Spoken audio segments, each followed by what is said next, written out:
Welcome back to the Giant Hot Takes podcast, your home for the hottest takes about the San Francisco Giants. I'm your host, Jack, joined by my co-host, Jake. Excited to get into this episode. Before we get into it, go over to X, follow us at Giant Hot Takes. The Instagram is back and unbanned. No idea what the hell happened there. Follow us there at sfg.hot.takes. Jake's doing awesome work over on TikTok as well at giant_hot_takes. And mainly make sure to subscribe here. We're growing quickly on all these platforms, so excited to get into it. Great to be back, Jake, isn't it? Yeah, we've been playing really well lately. It's starting to not look like such a fluke as we're already a couple more games into the season. We've played some better teams than the very beginning, and we're really making an impact out here, so I'm loving what I'm seeing right now. Yeah, for sure. It's been an awesome start to this road trip. Before we get into it, we're going to go over the NL West standings. As it stands right now, we're filming this at 2:07 Pacific time on Wednesday. Padres are in a game right now, up 2-1 on the Cubs. The Giants will play shortly after this, same with the Dodgers. The Padres are leading the NL West at 14-4. Your San Francisco Giants are in second place at 12-5. The Los Angeles Dodgers are at 13-6, a game and a half back. The Arizona Diamondbacks are 10-7, and the Rockies are 3-14.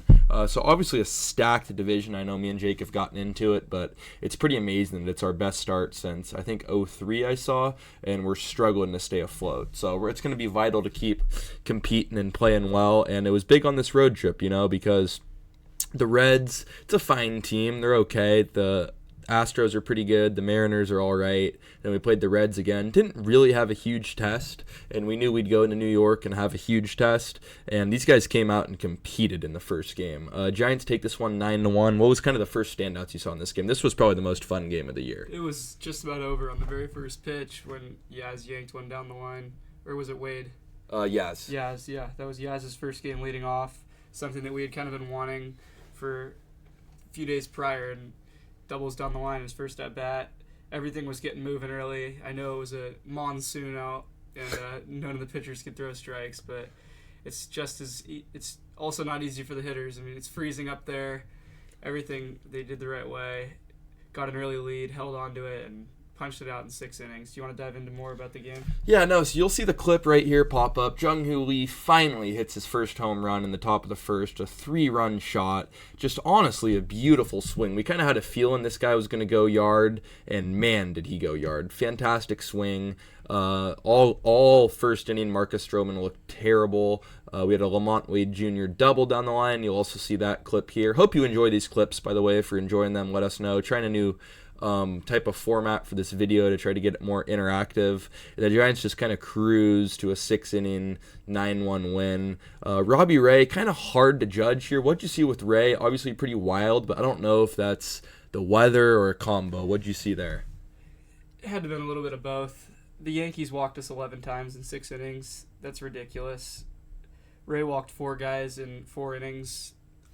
It's obvious that the ball was pretty hard to grip out there. It was freezing cold. It wasn't just Robbie Ray. Besides the walks, his stuff looked good. He had 7 strikeouts in 4 innings, only 2 hits allowed.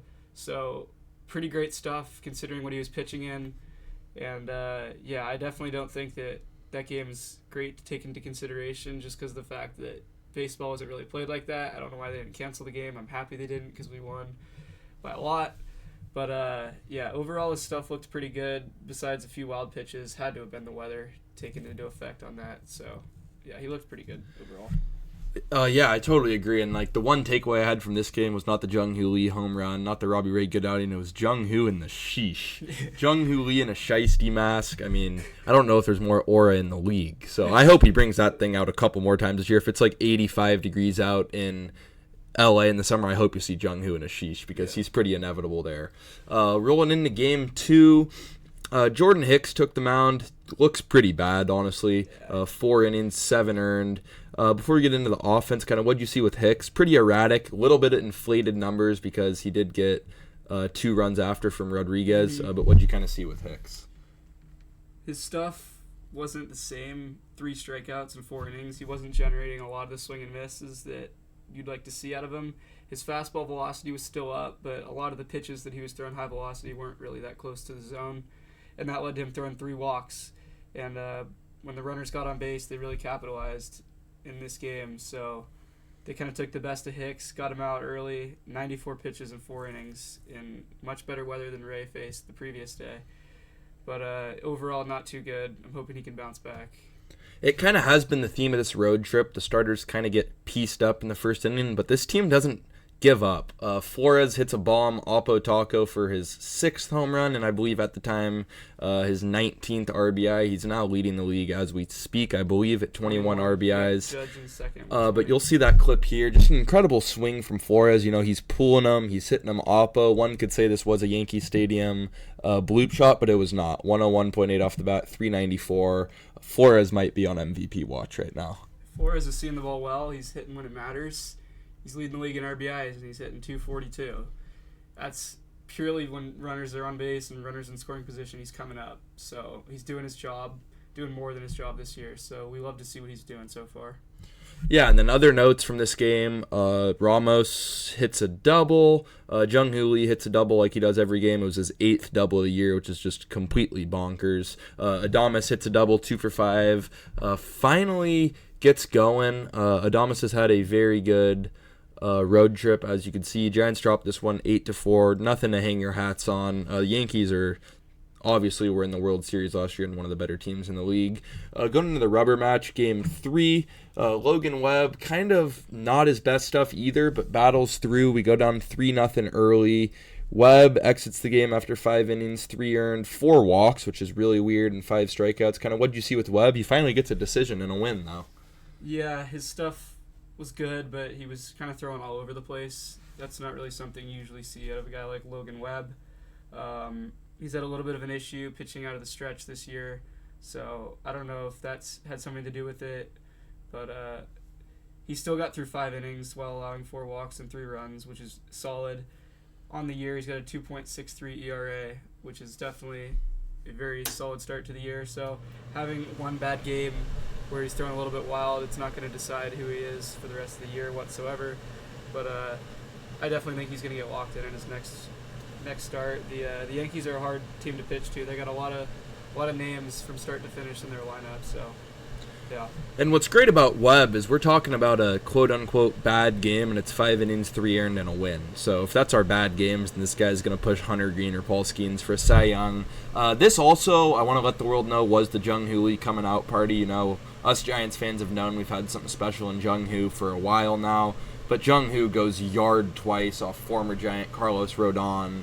Essentially wins us this game, 4 RBIs. I know us included and other Giants fans were kind of questioning why Jung Hoo Lee was possibly in that 3 hole. Maybe he should be our leadoff guy. Jung Hoo Lee looks like our 3-hitter for the next 5 years. 2 home runs. How incredible was it to see him flash some power, too? Because I was told that Jung Hoo Lee doesn't have any power.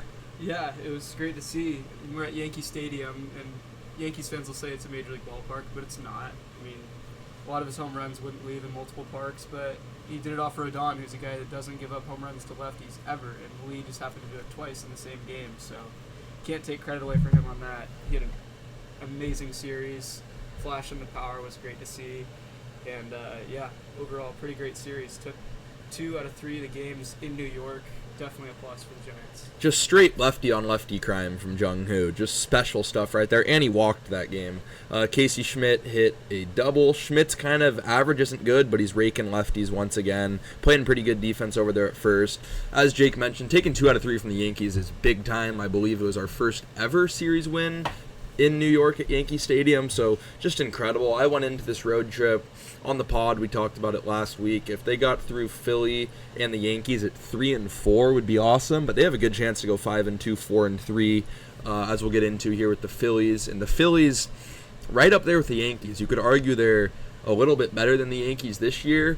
They're off to a slower start than even the Yankees. But there's no doubt about it, this is probably the number 2 team in the entire National League. Giants come out, kind of embarrass them on the first day, 10-4. Roop gives up 3 in the first.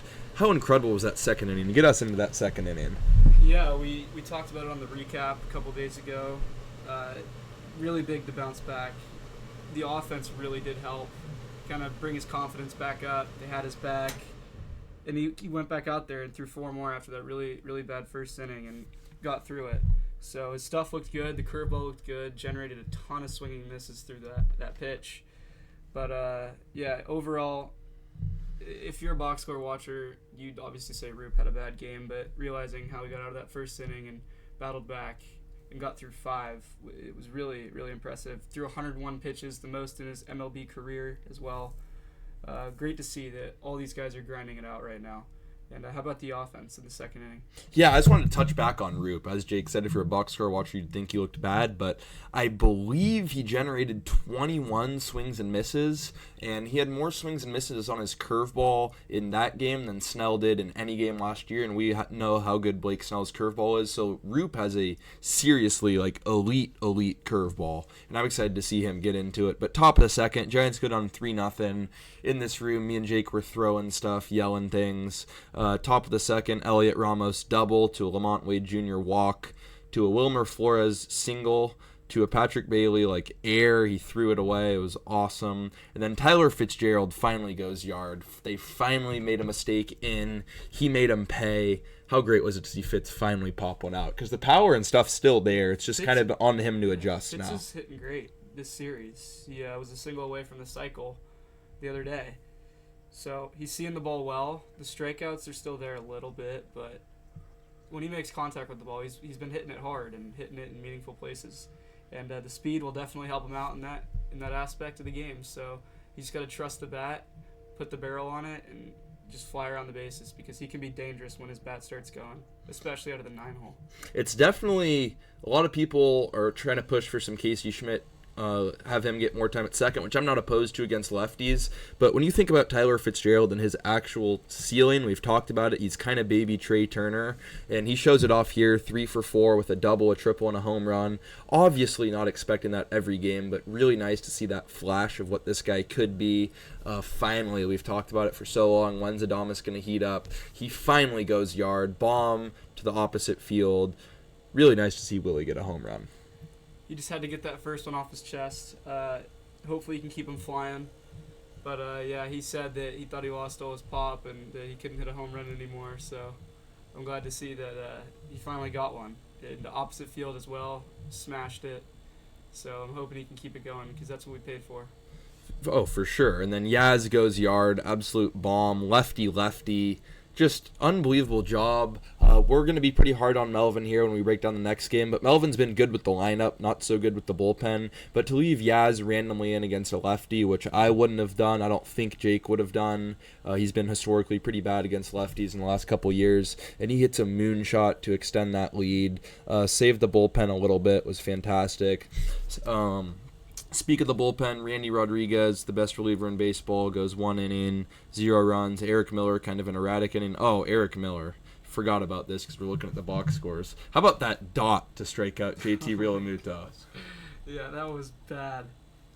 But we'll take it. They definitely would have scored off that. Was it bases juiced at the time? Yeah. It was bases juiced, 3-2. Patty saving lives out there. Just absolutely stole one from Realmuto there, about 6 inches off the plate. Brought it back in, strike 3 call. Yeah, I'm pretty sure I saw a tweet from umpire scorecards that considering the context and the call, it was the worst call in the MLB so far this season, and I wouldn't doubt that. But we escape a jam there. Tyler Rogers, stress-free inning, and then Doval, a stress-free inning. You know, obviously Doval's not having a good year at all, but kind of nice to see him in a role like that, try to maintain that confidence. Yeah, he'll perform well when he's got a situation where it doesn't really matter, I feel like. But as soon as the runner gets on base and it's a close ball game, he kind of just collapses, and he really needs to figure that out because that's kind of what's preventing him from being the Doval we saw a couple years ago, the all-star Doval. But, yeah, as long as he can somehow gain that confidence back, we could have a serious reliever. But as of right now, it's just he's been really, really sketchy out there in meaningful situations. It definitely is scary to throw him in high leverage spots like that, but he's going to get some more high leverage opportunities. Hopefully he takes advantage of it, because on days like that, it's like, I don't know how this guy's not a top 10 reliever in baseball, and I still think that's the ceiling with him. Rolling into the game yesterday, a game that I really think got away from the Giants. I think it's one of those games where it sounds like cringy and cliche, but in September, if we're a game or two out of the wild card race, then this is the game that all kind of look back to, or it could be one of them. There's going to probably be 10 to 20 games that we probably should have won. It's just the nature of baseball, but it does kind of suck when you break down this game. We had a Verlander start. Verlander looked all right, got touched up in the second inning, was kind of smooth sailing till the sixth.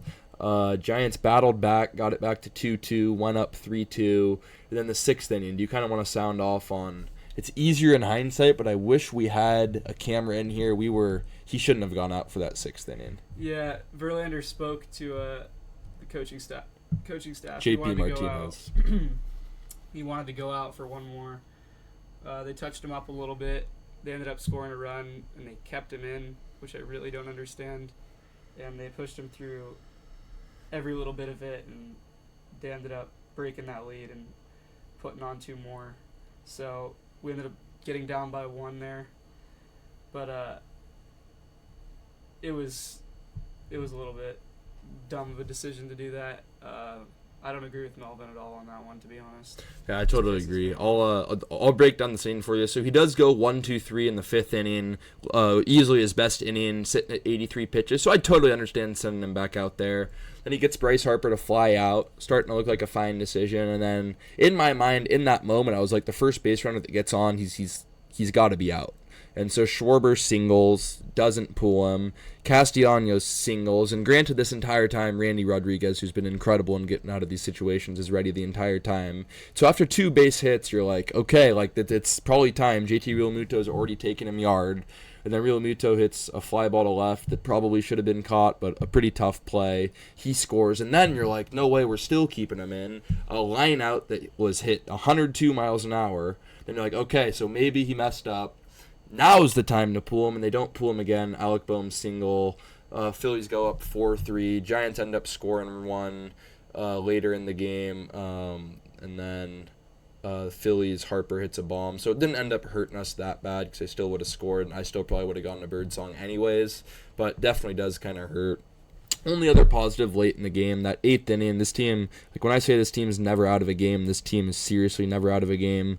Eighth inning, Giants come up, Elliot Ramos base hit, Adames base hit on Alvarado, who throws 100 from the left side. And, when Jung-Hoo Lee came over from the KBO, I was told this guy can't hit velocity, he can't hit anything over 90, he's not going to adjust, and he turns on a 9-pitch AB from arguably the best left-handed reliever in the game, and gets a single, scores a run. How great was it to see him square up Velo? Because these narratives I'm getting sick of. Yeah, he could always hit Velo. He did it last year.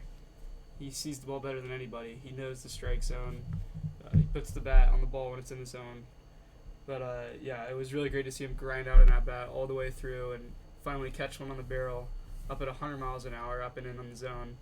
Yanked it, beat the shift for a base hit. Unfortunately, we couldn't get it done besides that. That little rally was looking good, but that was kind of our best chance because in that ninth inning with Matt Strom coming in to the back of our lineup, it was kind of just a 1-2-3 shutout.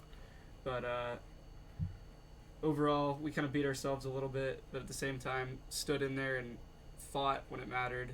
But it's a tough loss for sure. And Schmidt's ball was smoked too, Yeah. gone in 7 or 8 yards, expected batting average above 400. Really So, took the lead. I mean, they were in it. This team's always in it. When this game starts in an hour and a half, I'm going to be shocked if they lose because that's kind of the vibes around this team.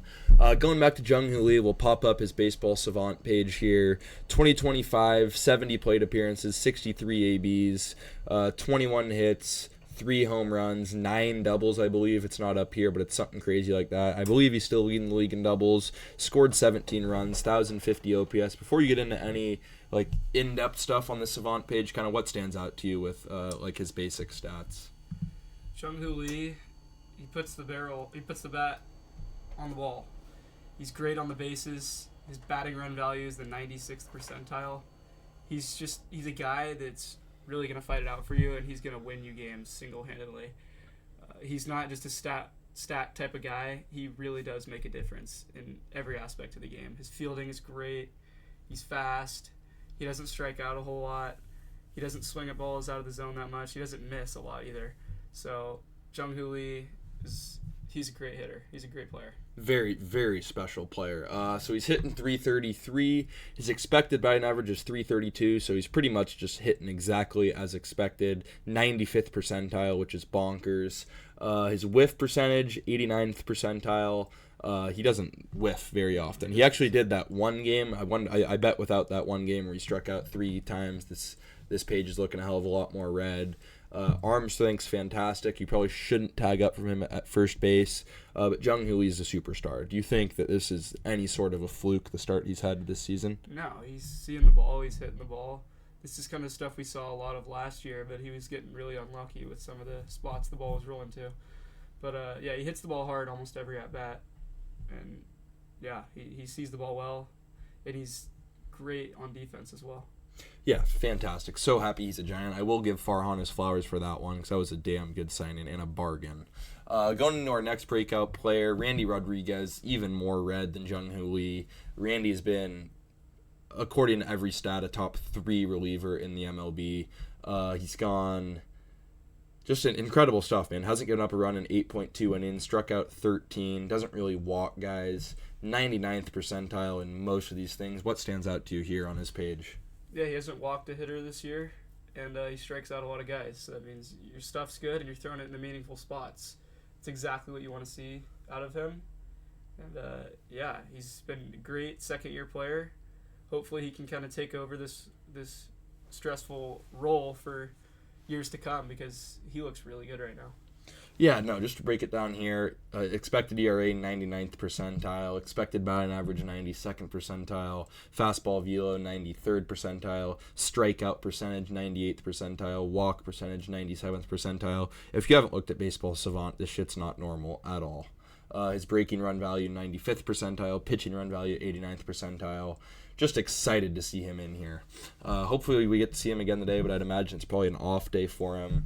Today we got Robbie Ray on the bump versus Aaron Nola. Kind of, how do you see this game going? I think it's going to be a little bit more of a slugfest, considering Nola's start has been pretty bad this year.